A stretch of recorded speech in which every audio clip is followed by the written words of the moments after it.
Good afternoon. In this video, I want to briefly look at Frederick Douglas, one of the most famous freed slaves, or escaped slaves, actually escaped slavery during that period of time. And this is, you get this work on his autobiography and narrative of his life, My Bondage, My Freedom, Life and Times. And this is how he talks about Christian slave owners. You see, page 68 here. I assert most unhesitatingly that the religion of the South is a mere covering for the most horrid crimes, a justifier the most appalling barbarity, a sanctifier the most hateful frauds, and a dark shelter under which the darkest, foulest, grossest, and most infernal deeds of slaveholders find the strongest protection.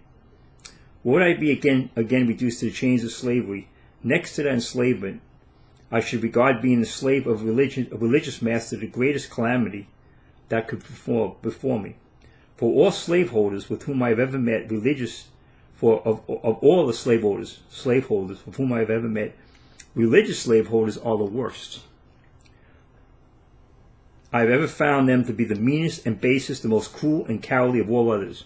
It was my unhappy lot not only to belong to a religious slaveholder, but to live in a community of such religionists. So, just tell you, all this stuff that Blake is putting out is ancestor worship. He's worried about defending his ancestors. Because his great-great-grandfather was like, who cares? But the lie is putting up there that, oh, Christians, because they would teach, bond, not according to Frederick Douglas. And he's giving you some nebulous thing about, Congress and how the slave would defend, how they treated slaves. Here's an actual case. One of the most famous escaped slaves in our history. And he said they were the worst. But that's what you get, Robert Blake. Because he's ancestor worship. Just like Brian Dangler. Just like Brian Dangler. They have some bizarre ancestor worship. That's why they go beards. They want to look like their ancestors. That's what Brian Dangler grew a beard for. He wanted to look like his great-grandfather. Get out of here. Let me see here.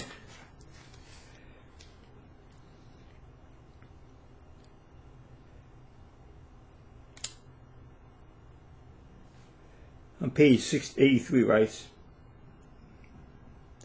I found that to make a contented slave is necessary to make a thoughtless one.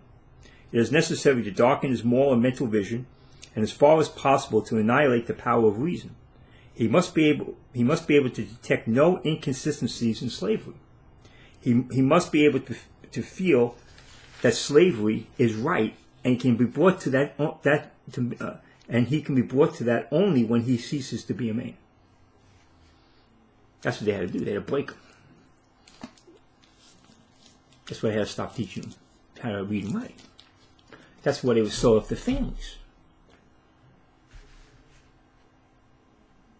They had no quality. They lived on his property. They would divide families, sell off women, the husbands and wives. They would separate them forever, sell off their children. That's the system this guy is trying to sell you on, people. Because he's trying to defend his ancestors. No one cares about his stupid ancestors. No one cares what they did or didn't do. But that's what he's trying to defend. And in order to do so, he'll twist everything. This neo-Confederate lie. That slavery was some type of benevolence. And Frederick Douglas has said, you had to break him. You had to stop making him think he's a man. He had a soul. Last I heard, and this was the argument Lincoln made against slavery. Last I heard, stealing was a sin. They stole from him. They stole the fruits of their labor. That's what slavery is. You're stealing fruits of labor. Oh, it's okay. Get out of here. And all you people, Robert Baker people, will get up there and, oh, he's not saying this, and he's not saying that, and he's not saying this.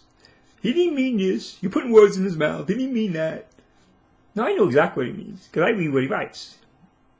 You people won't. I listen to what he says. You people won't. You people hear what you want to hear about him.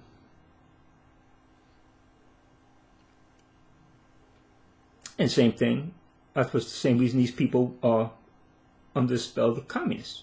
They hear what they want to hear. They don't hear the truth. He had a whole video on this, on the truth. That's him, or I think it's him. He's not telling the truth here. He's saying a partial truth. What he wants, the truth he wants you to see. Because he's determined to make sure that you think that this is okay. Because he had ancestors. And he's trying to defend their reputation. He's trying to defend Southern culture. My wife is from Louisiana. Tell me about, the Southern culture. And do with slavery. It's nonsense. You can't defend the indefensible people. Just let it go. This guy said he'd be defending Jim Crow. If Jim Crow laws are there, he'd be the first one up. Oh no, Jim, we gotta keep that Jim Crow laws. And you think he'd be good old boy because he's smiling at you, waving his Bible at you. So stop, put this up. Amen. Thank you.